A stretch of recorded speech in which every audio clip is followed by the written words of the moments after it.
রুমের জানালা দিয়ে হালকা বৃষ্টি পড়ছিল। বৃষ্টির ফোঁটা ধীরে ধীরে কাঁচে এসে লেগে ঝলমল করছিল, আর বাইরে আকাশ কালো মেঘে ঢাকা। ঘরের আলো নরম সোনালি রঙের, যা প্রতিটি কোণকে কোমল এবং আরামদায়ক লাগছিল।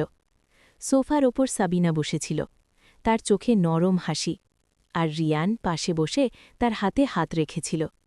রিয়ান সাবিনার চোখের দিকে তাকিয়ে বলল, তুমি জানো এই মুহূর্তে আমি তোমার হাত ধরে থাকা কতটা ভালো লাগে? সাবিনা হালকা হেসে বলল, আমিও।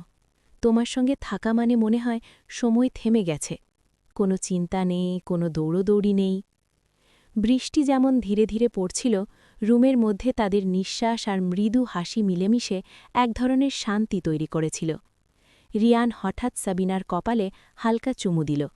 সাবিনা লাজুক হয়ে হাসল আর মাথা হেলিয়ে বলল, তুমি জানো এই ছোট ছোট মুহূর্তগুলোই আমার জীবনের সবথেকে বড় আনন্দ। রিয়ান হাতটা শক্ত করে ধরে বলল, আমি চাই এই রাত কখনো শেষ হোক না, শুধু আমরা দুজন আর এই শান্তি। রুমের টেবিলে রাখা ছোট মোমবাতির আলো তাদের মুখে নরম ছায়া ফেলে দিচ্ছিল।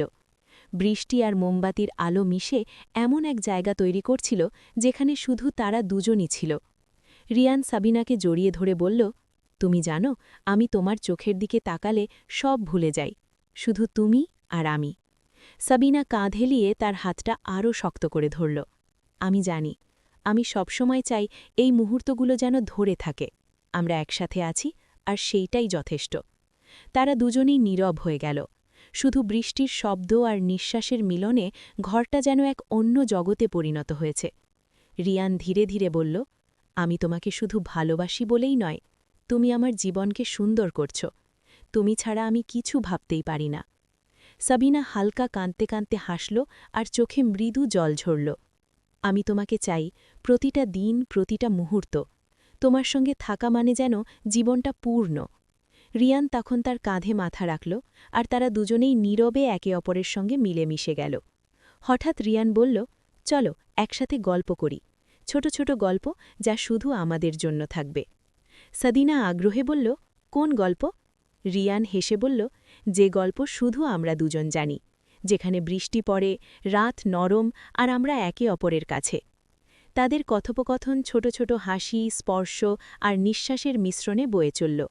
রাত যত গভীর হচ্ছিল, তাদের ভালোবাসা ততই ঘন হয়ে উঠছিল।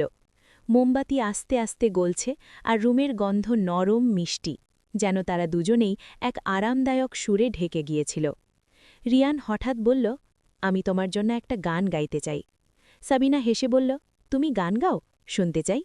রিয়ান ধীরে ধীরে গান শুরু করল।